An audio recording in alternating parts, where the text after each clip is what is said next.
এই মুহূর্তে আমি আছি উত্তরপাড়া বিধানসভা তৃণমূল প্রার্থী শীর্ষান্ন বন্দ্যোপাধ্যায়ের সঙ্গে। শীর্ষান্ন বন্দ্যোপাধ্যায় প্রচারে বেরিয়েছেন।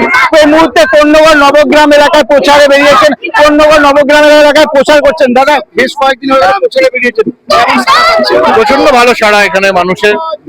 মানুষ বেরিয়ে আসছে, হাত নাড়ছে। মমতা বন্দ্যোপাধ্যায়ের যে নানান রকম প্রকল্প আছে এটার জন্য মানুষ খুবই খুশি।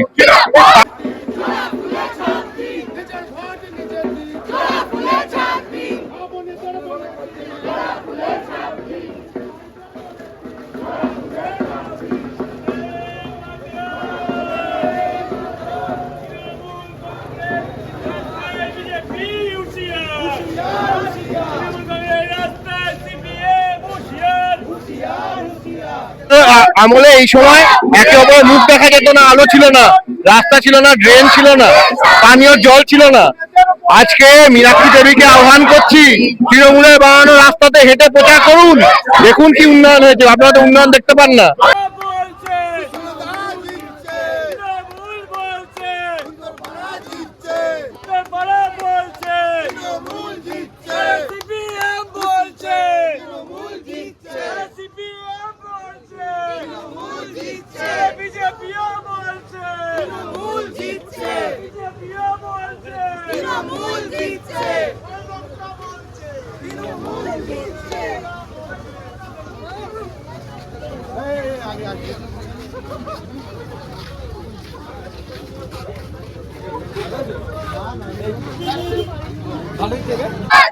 উনি আগে এখানে আসুক, উত্তরপাড়ায় আসুক। উনি তো বাইরে থাকেন, উত্তরপাড়ার জলটাকে মাপুক, কতটা গরম কতটা ঠান্ডাকে দেখুক, কমরের মিষ্টি খান, তারপরে এসব বড় বড় জ্ঞান দেবেন।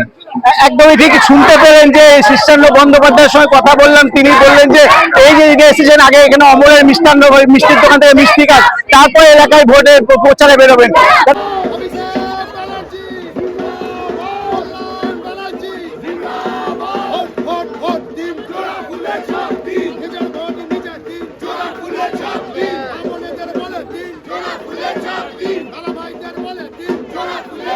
মীনাক্ষীকে নিয়ে কি বলবেন? উনি প্রচার করছেন, আমি প্রচার করছি, কিন্তু দেখুন ওনার লড়াইটা হচ্ছে 2 বা 3 হওয়ার লড়াই। আমার লড়াইটা হচ্ছে আগের বারের থেকে মার্জিন বাড়ানোর লড়াই। সুতরাং ওনার লড়াই আমার লড়াই অন্য লড়াই। উনি অনেক থিয়েট্রিক্স করবেন, উনি অনেক অপটিক্স করবেন, কিন্তু আসল কথাটা হচ্ছে যে মানুষ সিপিএম কে বর্জন করেছে পশ্চিমবাংলা থেকে।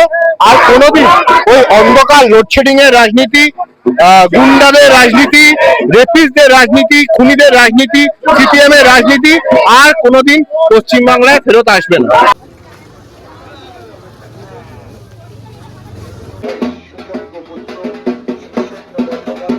একদম ঠিক শুনতে পেলেন, বললেন যে এই যে রাজনীতি, সেই রাজনীতি আর পশ্চিমবঙ্গে ফিরবে না। 29শে এপ্রিল এই রাজনীতির প্রভাব কি হয় সেটা 29শে এপ্রিল ভোট বাক্সে দেখা যাবে।